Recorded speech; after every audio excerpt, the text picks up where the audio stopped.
Now let's discuss about some questions related to diversity of the organisms. ठीक है, इतनी सारी अभी हमने क्लासिफिकेशन डिस्कस किया, सब कुछ डिस्कस किया, अब उससे रिलेटेड कुछ क्वेश्चंस डिस्कस करते हैं. Okay, for better understanding. So here is our first question.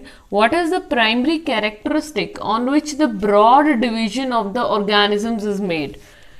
Primary characteristic बताना है. एक ऐसा कौन सा सबसे पहला और बेसिक कैरेक्टरिस्टिक है जिसके बेसिस पे, जिसके आधार पे एक ब्रॉड डिवीजन मतलब आपने बड़ी गहराई में नहीं जाना है, जो एक सबसे मेन डिवीजन है वो किया गया है. ऑर्गेनिज्म का सबसे मेन डिवीजन किस बेसिस पर किया गया है ये आपको पूछा है. उस एक प्राइमरी कैरेक्टरिस्टिक, सारे नहीं बताने हैं, एक पहला कैरेक्टरिस्टिक जिसके बेसिस पे डिवीजन किया गया था.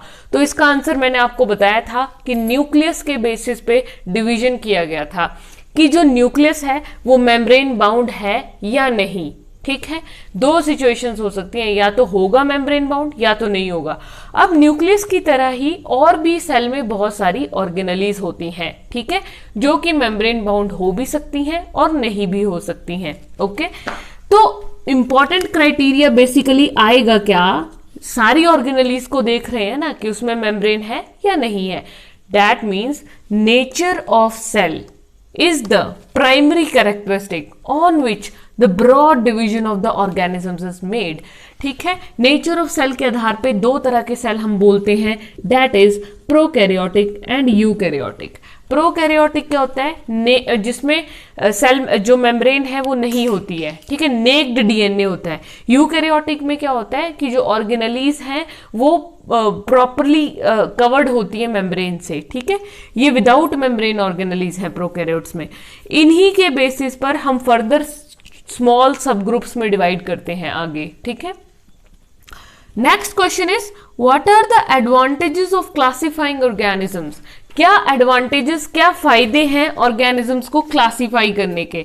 तो देखिए, क्लासिफिकेशन क्यों जरूरी है, मैंने पहले भी कहा था, अगर हम क्लासिफिकेशन नहीं करेंगे तो क्या करेंगे, मान लीजिए क्लासिफिकेशन नहीं होती तो सारे प्लांट्स, एनिमल्स, बर्ड्स, फिशेस, सब कुछ क्या होते, एक ही ग्रुप में मिक्स हो जाते हैं ना, तो हम कंफ्यूज रहते, क्योंकि मछलियां जो हैं, फिशेस जो हैं, वो टोटली अलग हैं ह्यूमन बींग से, ह्यूमन बींग्स टोटली अलग हैं प्लांट से. अगर सबको एक ही समान मानते तो कंफ्यूजन क्रिएट हो जाता.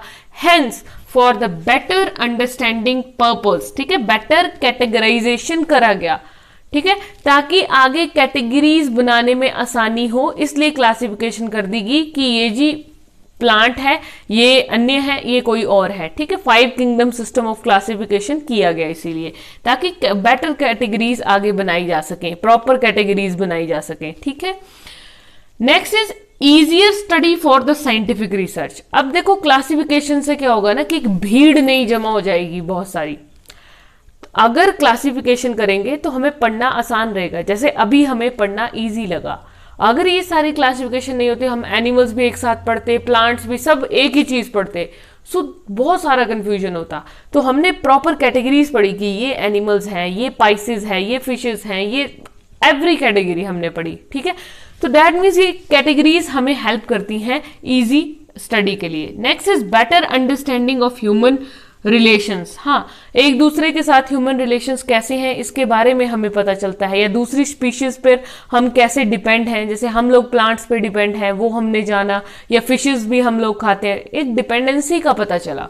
Next is cross breeding and genetic engineering.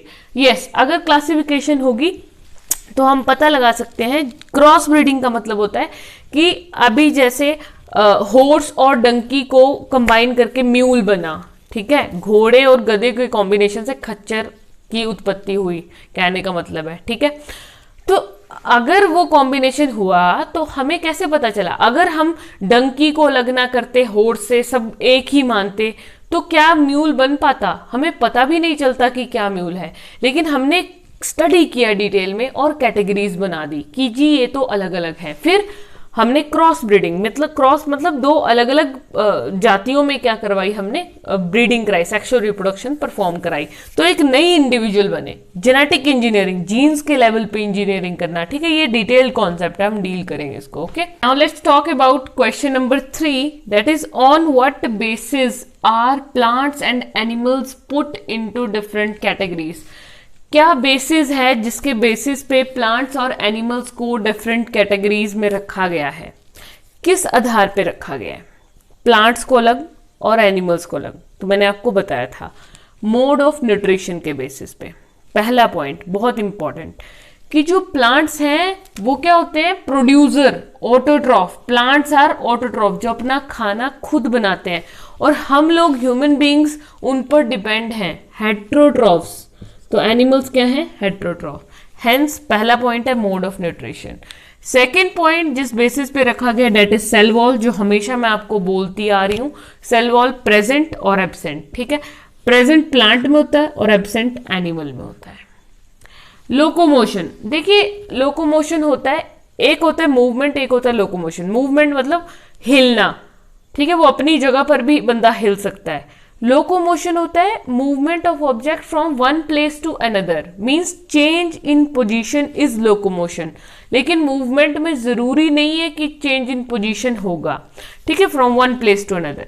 तो लोकोमोशन क्या प्लांट्स मूव कर सकते हैं? आंसर है नहीं मूव कर सकते हैं, लेकिन एनिमल्स मूव कर सकते हैं। Okay, so these are the 3 points major हैं जिसके बेसिस पे प्लांट्स और एनिमल्स को कैटेगराइज किया गया है।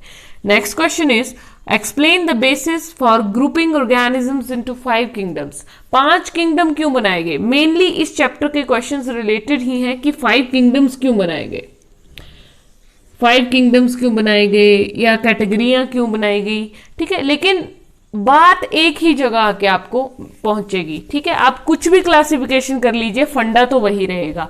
जैसे अभी हमने प्रीवियस फर्स्ट क्वेश्चन में करा था, like what is the primary characteristic on which the classification is done, है ना, ब्रॉड क्लासिफिकेशन। तो प्राइमरी कैरेक्टरिस्टिक क्या होता है? Nature of cell. आखिर सेल है कैसा? अब इसमें मैंने आपको बताया था कि फर्दर बहुत सारे सब ग्रुप्स आएंगे। अब इन्होंने बोला कि 5 किंगडम क्यों बने? 5 किंगडम बनने के लिए जो फर्दर सब ग्रुप्स की हमने बात की थी वो हम देखेंगे कि इस नेचर ऑफ सेल के अंदर ही बहुत सारे सब ग्रुप हैं। उसके बेसिस पे 5 किंगडम बनाए गए। कौन से 5 किंगडम?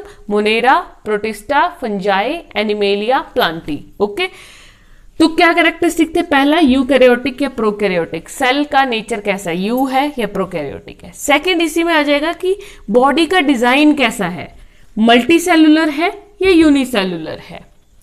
नेक्स्ट आ जाएगा सेल वॉल, प्रेजेंट है या नहीं है। नेक्स्ट आ जाएगा mode of nutrition, autotrophic, heterotrophic, saprotrophic, parasitic, कैसा है। ओके, सो अगर क्वेश्चन नंबर 5 की हम बात करें, that is how are the criteria for deciding the divisions in plants different from the criteria for deciding the divisions in animals। ठीक है, same ही थे तो मैंने इस तरह से यूज किया शॉर्ट फॉर्म। देखिए इन्होंने बोला है कि जो क्राइटेरिया है ना, डिविजन्स मतलब जो फाइलम हम बनाते हैं, जैसे प्लांट्स में क्या थे, लाइक टेरिडोफाइटा, ब्रायोफाइटा, थैलोफाइटा, ये जो फाइलम्स हैं इनको हम किस बेसिस पर बनाते हैं, ठीक है। और इन्होंने पूछा कि फ्रॉम एनिमल्स, और जो एनिमल्स के फाइलम हैं, ठीक है, जैसे पाइसेस है, वर्टिब्रेटा है, ठीक है, नॉन कॉर्डेट्स हैं, कॉर्डेट्स, 2 फाइलम है ना बेसिकली एनिमल्स के, कॉर्डेट, नॉन कॉर्डेट।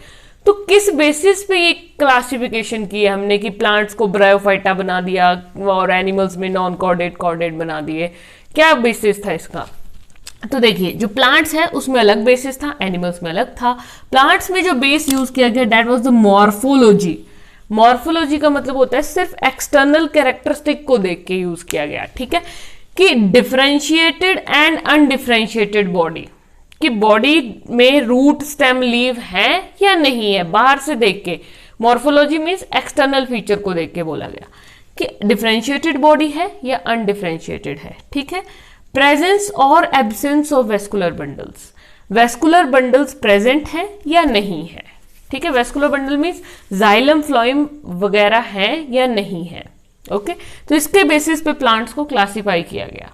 नेक्स्ट था एनिमल्स। एनिमल्स में जो क्राइटेरिया यूज किया गया that was body design, chordate and non chordate, means notochord present है या नहीं है. Okay, next question is in which kingdom will you place an organism which is single cell, eukaryotic and photosynthetic. तो मैंने इसके लिए एक टर्म आपको सजेस्ट किया है, दैट इज यूनिसेलुलर यूकैरियोट्स.